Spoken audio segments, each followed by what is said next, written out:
Laura, thanks for joining us on Reality Check.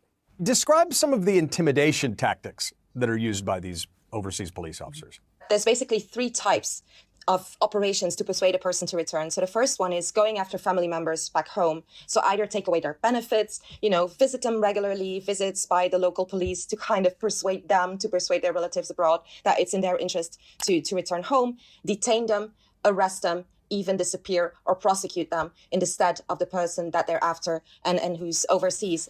But if that's not sufficient, they will either send covered agents abroad from Beijing or from other places in China to go after the target directly, to harass them, intimidate them, persuade them to return to China. Now, if even that doesn't work, the Chinese authorities actually wrote this down for us to see. They may use luring or entrapment of individuals. So they might try to get a person to a country from where it's easier to kind of retrieve that person, bring them back to China because, the judicial safeguards are less in that particular place. But they may even use kidnapping. And so the Chinese authorities expressly state that kidnapping is a legitimate means to retrieve a person. For example, we have Swedish citizen Gui Minhai, who was kidnapped in 2016 in Thailand, who's still in China. Laura, this is just such a brazen, Big Brother-esque attempt to overturn the rule of law inside democracies.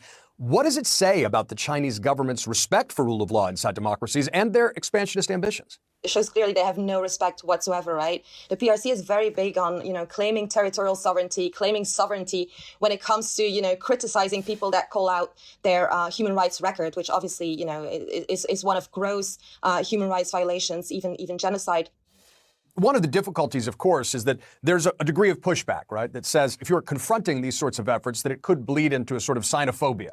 And on the other hand, to not confront them is to participate or acquiesce in the abuse of people from these immigrant communities. How do you walk that line?